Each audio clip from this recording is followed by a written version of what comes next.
Today, we are living the most beautiful of days, the day of our liberation in Raqqa from the filth of Daesh. And thank God that He blessed us with a victory that brought us a new dawn. Today, Raqqa's men, women and children are living in emotions of happiness. Daesh was dealt another major blow when it was forced out of its Syrian stronghold of Raqqa just last week. But just like with the Philippines, the military operation that defeated the group is now itself facing criticism.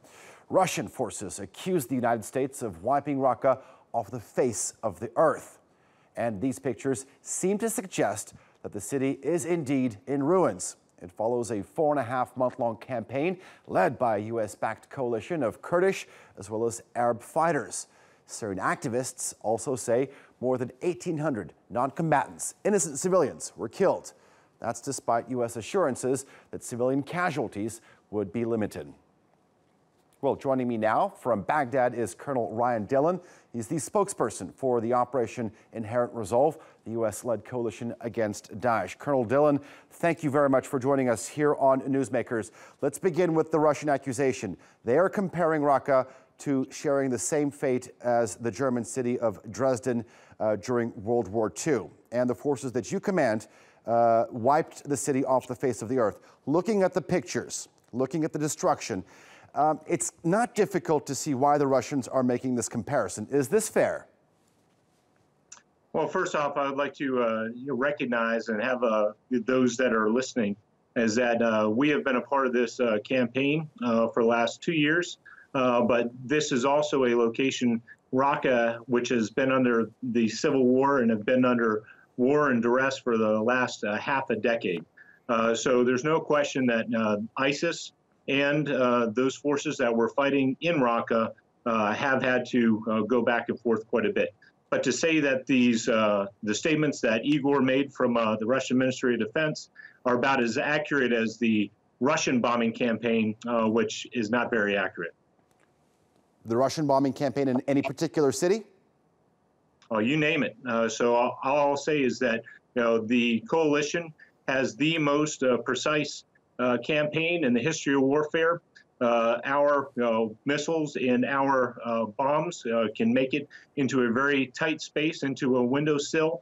But I can't say the same about Russian barrel bombs that are probably about as accurate as a city block. Okay, if you're talking about Aleppo, sir, then that operation took 4.5 years. Only 40% of the city was destructed. When you look at Deir ez-Zor, with the Russian-led Syrian regime forces taking control of that city, a lot of the urban area, a lot of the rural area is still intact. When you look at the pictures from Raqqa, they're very different, though. Well, I will say that there's no question that ISIS held particular areas more dear than others. Their twin capitals, Mosul and also Raqqa. So the effort that ISIS put defenses in, rigged full houses to explode, the amount of IEDs and booby traps that were saturated throughout Raqqa is unlike any that we have seen before. And I'm certain that they prepared for this, and it shows in the 4-month campaign that we faced them. The operation that you speak for, Colonel, has been going on for a number of years, as you just said. You've defeated Daesh in Iraq's second-largest city of Mosul. Their self-proclaimed capital of Raqqa has fallen. What is next for your forces in the fight against Daesh in both Syria and Iraq? Well, the fight against Daesh in both Iraq and Syria, more than 95% of the area that was once held by ISIS is now under control of partner forces. And so inside of Syria, as an example, you have the Middle Euphrates River Valley down in Abu Kamal, which is still ISIS-held territory. And then on the other side of the border in Iraq, there's about 2 to 3% of the area that ISIS held in Iraq that is still under ISIS control, and that is in Raqqa and Al-Qaim. And the Iraqi security forces have just about neared finishing the preparations for that offensive and that campaign, and we suspect that it will go as swiftly as we've seen the post-Mosul fights in Tal Afar, Aqshat, and Hawija. So we still expect a tough fight, but there's no question that the Iraqi security forces have been dominant against ISIS post-Mosul. Let's talk a little bit Syria. The common enemy here is Daesh, but it's a very complicated picture on the ground. The United States is backing the Syrian Democratic Forces. The Russians are backing the regime forces. What are you doing to prevent interaction or unwanted or violent interaction between these two groups?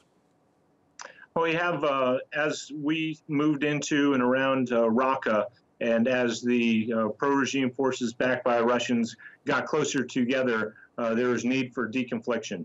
And so this goes back to May, and we have continued to work with the Russians to make this deconfliction even better as we've continued to pursue ISIS along the Euphrates River. And now, as we see in Deir ez-Zor and Mayadeen and going further down to Abu Kamal, that does continue to require constant dialogue. And it has also resulted in some face-to-face meetings where we throw a map down and the Russians and the coalition will decide on where those deconfliction measures are so that we can operate safely in the air and on the ground to pursue ISIS. The coalition that you lead has put immense pressure on Daesh in Raqqa. The Russians and the Syrian regime has put pressure in Deir ez-Zor. When you look at the latest situation, there is a report that suggests that some of the foreign fighters, because of this pressure that you've been applying in Raqqa and as well as with the Russians in Deir ez-Zor, they've had to flee this area. Some of them have gone back home. So you have a concrete plan to defeat Daesh in Syria as well as Iraq. But do you have a plan to deal with these foreign fighters that have left the area?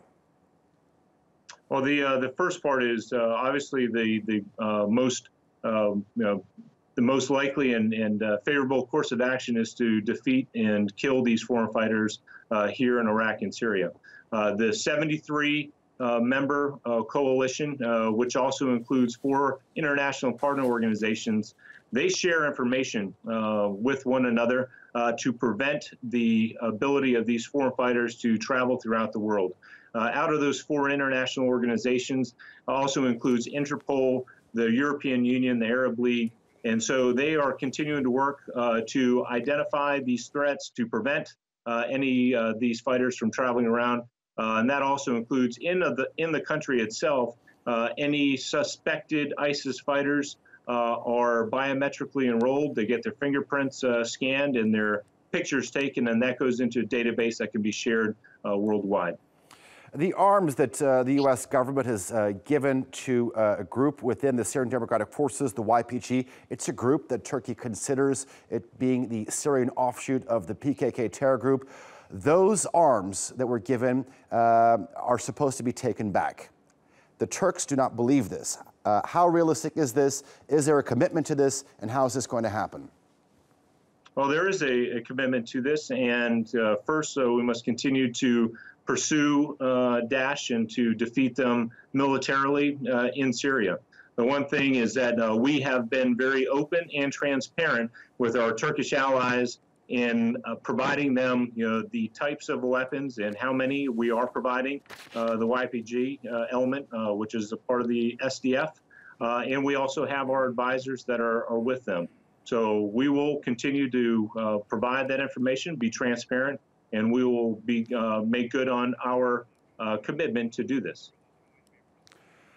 How long do you think it will take for the area, both Syria and Iraq, to be completely eradicated of the threat of Daesh?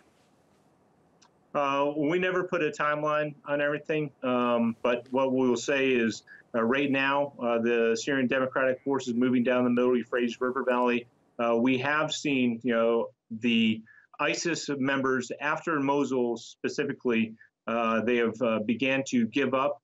They have started to surrender, and they just do not have the strength and the will. They are demoralized, and so if this trend continues, it could happen sooner than later. But we're not going to put a timeline on it. One thing we're going to do is make sure that ISIS is defeated. That is our mission, and they are defeated in Iraq and Syria militarily, but that we will also help prepare and train security forces and begin stabilization efforts so that so that ISIS 2.0 or 3.0 cannot make a resurgence. So that is something else that we are working on with our partners in both Iraq and Syria. Colonel Ryan Dillon joining us from Baghdad, the spokesperson for Operation Inherent Resolve. Thank you very much for joining us here on the Newsmakers. Thank you.